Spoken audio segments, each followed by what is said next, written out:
he has not taught you, he has taught somebody that is teaching you. Oh, that's tough. Or that has taught you. So, transitively, we have all been taught by him. So, we don't have much story to tell about him. But we still want to learn from him because there are a lot of things that are going on. And though the young people are not interested in being patient to do difficult things, but somebody has done it and has succeeded. So we want to ask him some questions. What can we do to toe the path he has toed and to tread in the path he has treaded in the past? So that the legacy he has left behind will not die in his eyes. Or after he has left, then nothing like that will be done again. It will be so bad that they will say, when he was here, he did this, he did that, and nobody. So that is why we are still struggling that in Ibadan. Some things cannot just fade out. If we want to follow the current trend, all of us would have been somewhere doing computer or to quickly get money. So, but because he has taught us how to be resilient and to do things that are seemingly difficult, we have remained in value. So we want to invite Emeritus Professor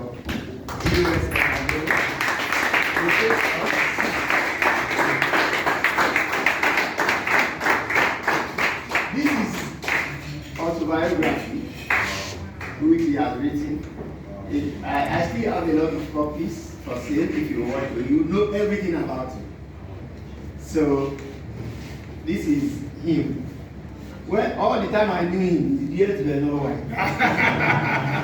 But all of a sudden, he knows. So he's here. He has it all. Perhaps we are going to invite two people from the department. Dr. Adeyemo. The time that we say it's holiday and everybody just found and relaxed, he was writing something new. So I want to ask this question, sir. What has been your primary source of motivation over, and maybe your curiosity over all these decades? You're always bringing something new and very, very difficult. so we want to know what has kept you going. That's what to know. Well, thank you very much for the question. Usually, when we joined the University of Ibadan, the department was populated by academics from different parts of the world and in different specializations. This one is in life topology, or this one is in functional analysis, and that one is in APO. This one is in number theory.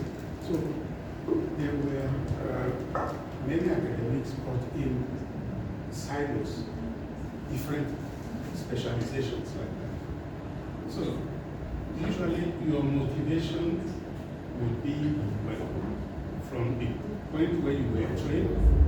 So when I was trained in Britain, my supervisor was one of the best in mathematical physics, medical professor Raymond Stricker. This year, 89 years ago. So the training will often be the underlying structure on which you build many of the things we come later. And when you look at what people were doing over there, and how they were doing it, and how you were working over there, you can't suddenly come home and become lower your pace or things like that. Because in Britain, Christmas, what is Christmas, everybody, you have your pay and you still go on with whatever you are doing. And also the mentoring was not only from your supervisor. For me, mentoring was from my supervisor as well as remote mentoring. That's people elsewhere who you have received their papers and say, I want my paper to look like this. This person works in this area and he always produces this. The thoroughness to everything that shows in his paper. You want to emulate that So you have this remote mentoring rather than the face-to-face mentoring which goes on. So those things play a role in what you imbibe and continue to do in life. Now, there are some things you mentioned there, which has followed me. Prof is very, very thorough. I remember the first time that I gave him my work, it's like every line, Prof will correct your English language, he will correct the Latin, tell you how to write it in Latin properly, and many things like that. In fact, my husband was like, if you have 5 of these professors, you don't need to travel like that. You just have it, have everything. So I want to now ask a question. Now, we have students here, we have faculty members, we have any career faculty also. So now, for somebody, a student that is just starting the research journey, or maybe somebody that just finished PhD and wants to start this journey, and if you look at mathematics today, mathematics is very vast, and everything is just there. So what is your advice for moving from maybe a space that is empty to your next level in your career? How does it pass? That is always an important question. The transition from one place to another is usually based on the kind of structure you have in the institution. As academicians, we are wired to do research, and the research will start at very early, namely at the undergraduate level. You give projects. One do this project. So teach the student how to look for something, and to teach the student that when you get there, you will see a lot, but you have to see it and bring out what is important. There will be a lot. So you do the CV and bring out what is important. Then, after the undergraduate, you get to the MS level and you get a project. So still a bit deepening what you did before at the undergraduate level. After that, you go to the MPhil, PhD level, where you are now diving very deep into very uncertain waters and trying to do work which your supervisor has given to you. In other departments like arts, the way we do research here will be different. There, you will write a proposal. Well, I want to study why this town is like that. So give us your proposal, how do you want to do it? You defend it, and then you go and study it. But in mathematics, the students are not yet sophisticated enough to pick a topic and say, I want to do it now. So you have to guide them to ensure that they are on the right track, because that leads in all kinds of issues of research integrity, issues of research ethics, and all that. For research integrity, they have to imbibe it. That you don't just do research in a way that produces results that nobody can learn or will be happy with. So that means you have to do your research in a professional and rigorous manner.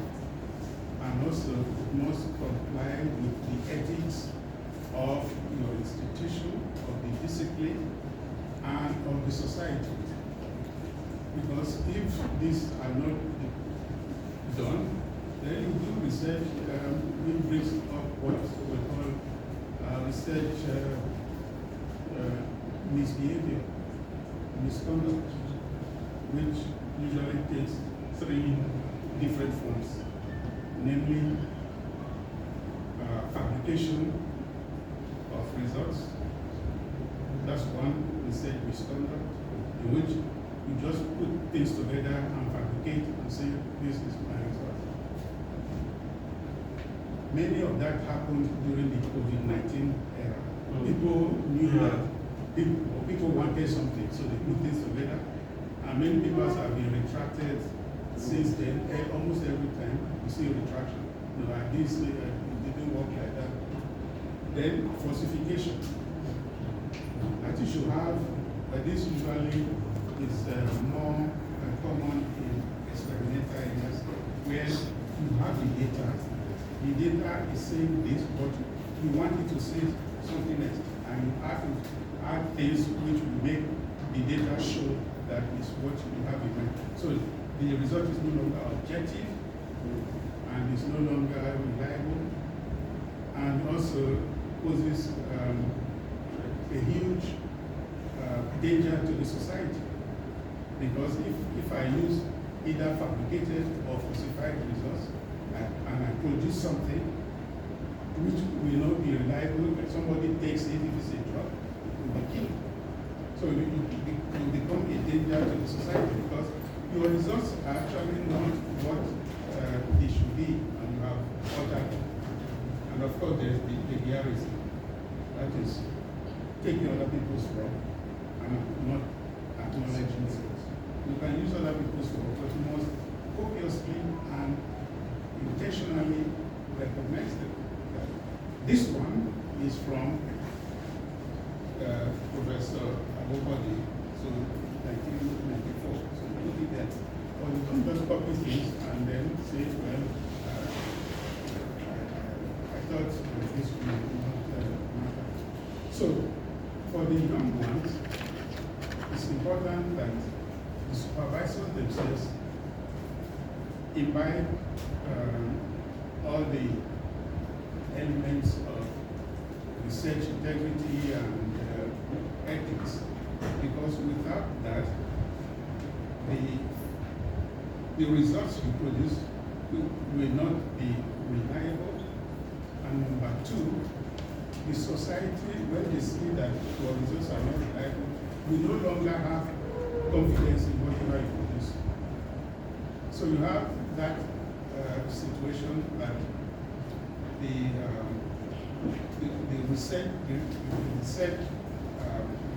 society no longer thinks your research means anything because it's endangering people because of the way the things are being falsified.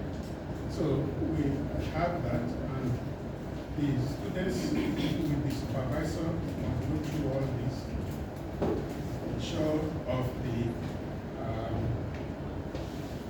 elements they are putting together, convince themselves that they are in the right direction, and encourage the student. The mentoring aspect needs to have to encourage the student to go on the line, the correct path.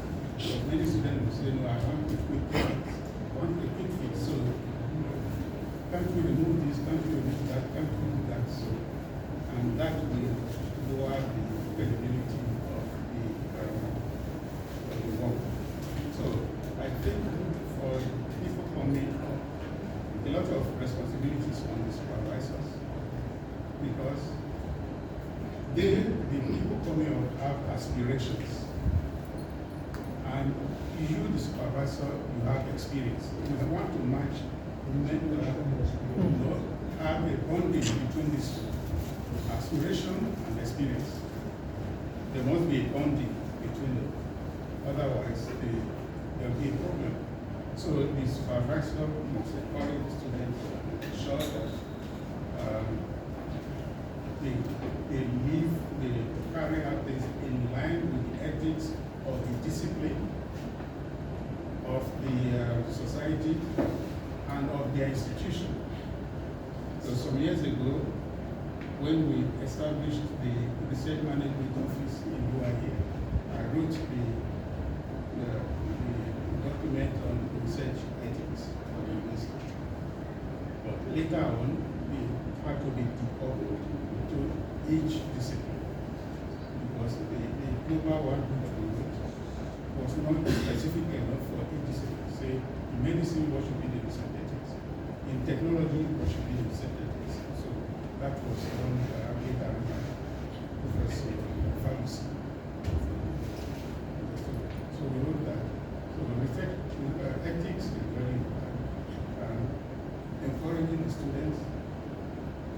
the students also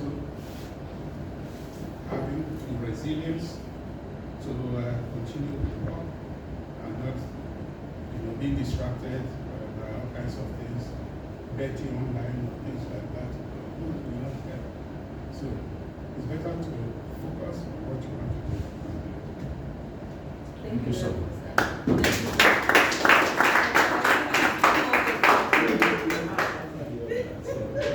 Yeah, so please and please, as Prof is talking to us, if you have any question, write it down so that's not to be interactive. So, Prof, I really want to, but my focus has to be historical. I just want to know what made Department Credit in your time. In the sense that I remember that you and the others in the department, you helped the department, particularly you, that the department was the clear center of excellence to us. Okay, so, and what did you do differently that we are now doing now? So I would just want to know what made the department to be very thick that time. Almost, I mean, you know what I'm talking about, sir. Well, in our days, that is up to about 1980 or 85 or something like that. The university was truly international. As I said, most of the people in the Department of Mathematics were from all over the world. We have people from India, from the US, from Britain, from Germany, from Nigeria. So that was really an international department. So, and everybody, the publication was also quite competitive. If you want to publish, it was competitive because we didn't have all this proliferation of journals. To start a journal, for a professor or several professors to start a journal in those days was tough. Because all the people in his discipline will say, no, we have this journal, what is this journal going to bring? Why are you not going to talk? So, but now we have a proliferation of journals all over the place. In Nigeria, I can't count how many journals we have. There are so many people in mathematics in London. So as I was saying, the department was truly international. And there was funding. That's the baseline. Yeah, we're going to, if you were going to teach at the beginning of the semester, you had your, we were using chalk, you are giving a big carton of chalk, packet of chalk. You are giving your files with paper that you will use, graph, everything will be given to you. But I think after 1985 or so, what all this is, you have to find your paper. Nobody's going to give you paper to write your lecture notes. But then you say, I need paper to write my lecture notes. They give me a ream of paper. So you go and write your lecture. All those things were provided for you. So that also encouraged people to do well. And well, the infrastructure was better. I mean, electricity, we will be here in the department till about 10 p.m. We are in the department. And if you want to go before 10, you have to find a space to tell your friends, I think, because it's useful that you leave before 10.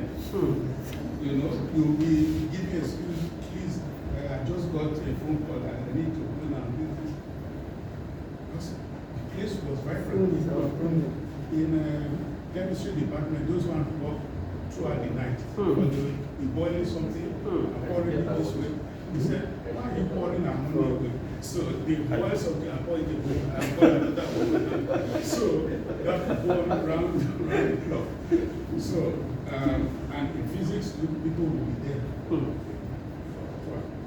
So that was the stimulation for hard work, for keeping the department at the global level and ensuring that your own students were at the level that we were trying to do. And our external examiners were always from abroad. Like Britain, America, so they were. If somebody wants to do a PhD, somebody will come from Britain to come and examine. Then at the end of the session, you want to do this external examination for students passing out for the final year. You will come from Cambridge or Oxford or somewhere to do that. So we wanted to tell them we are back. So that was and the university funded. It's not now. The university doesn't have money to fund anything.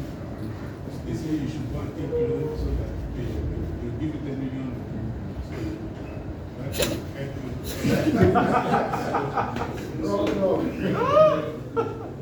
So that's how it was. That's what. And with that, people were motivated. They wanted to work. And you were working. You know, because you knew that all the resources were and people abroad were also reading what you are writing. And we didn't have many journals. So when you published in one journal, everybody knows because the journals were few. But now you can publish in one journal in East Asia, Far East, you know where we publish. So those were the some of the things. Thank you, sir. So we now need some. If you have one question or two questions, are you there? Dr. Nosanya, please. Prof, thank you very much, sir. As always, you have always been a source of inspiration to some of us. Sir, I wanted to, you said something, and personally, I have a view about it, but I think your experience will also count in guiding us. I'm actually somebody who does not really support over-reliance on AI. And we have a problem now, and it's becoming an ethical problem. Because the question now is that when you generate an article, even though you say you modify and all of that, the question is who is the author? So for me, for my students personally, what I insist is that if you want to work with me, you cannot be my student except I have one full day that you stay in my office. I will be sure you are working, I'm asking you questions, you are responding, and I'm seeing the paper you are working on, and I'm saying, no, do it like this. But you now have a case where when you give students projects, in fact, in 2-3 days, you can have chapters 1, 2, 3, 4. They won't just bring everything. Maybe they just bring it as you.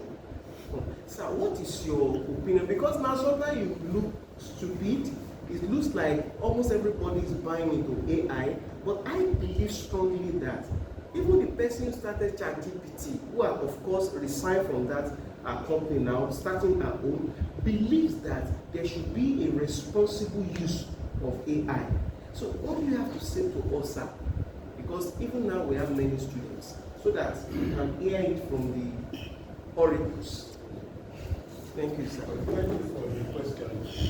Well, concerning the responsible use of AI, that is a national problem. I mean, it's your government that will say you should use AI this way or that way. And then your institution should have a policy on it.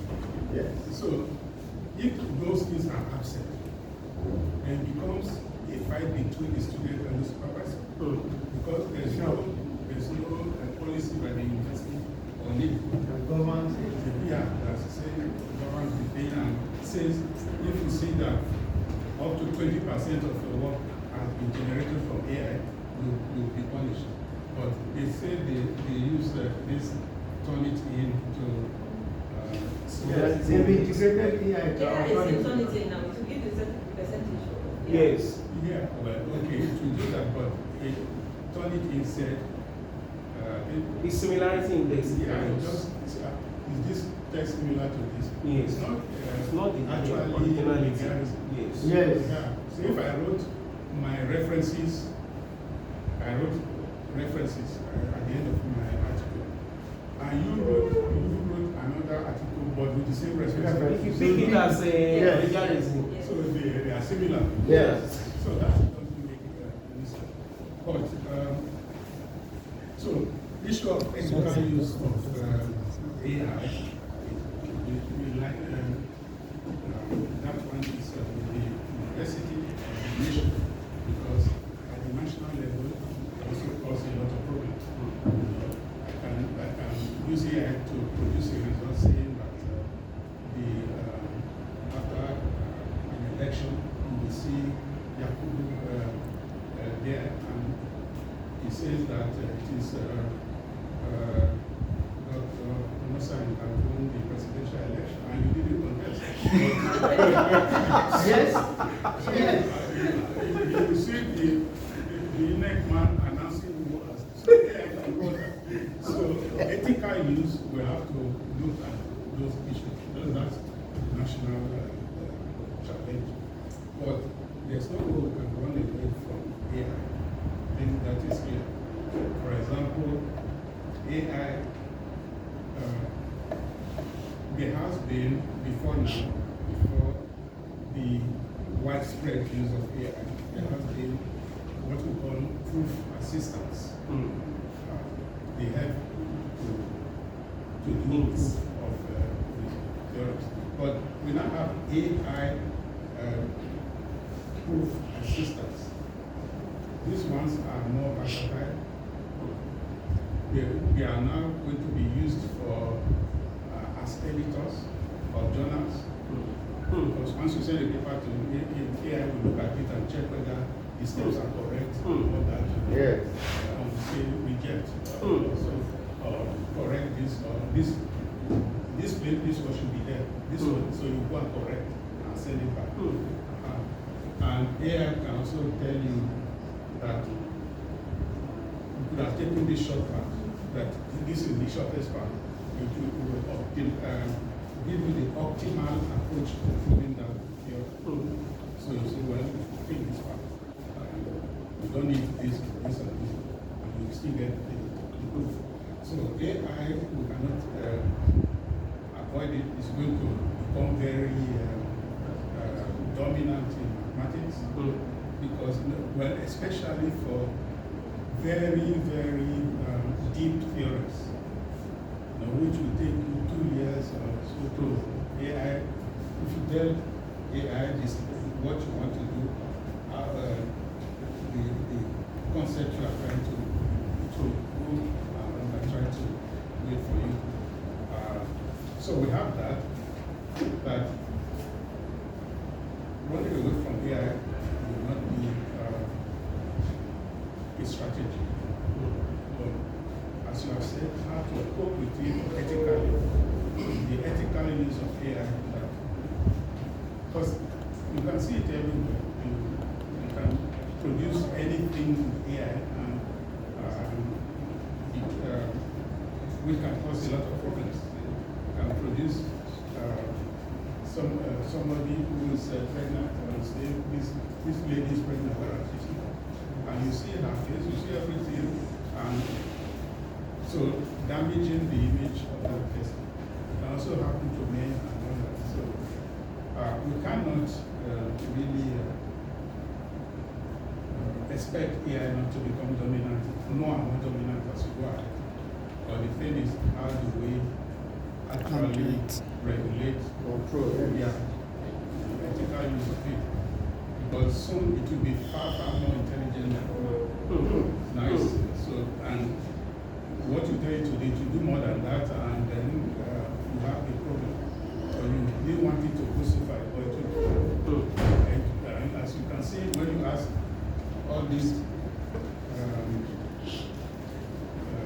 ChatGPT, DeepSeek, all those questions, when they finish, do you want me to do any other thing for you? Do you want me to go deeper?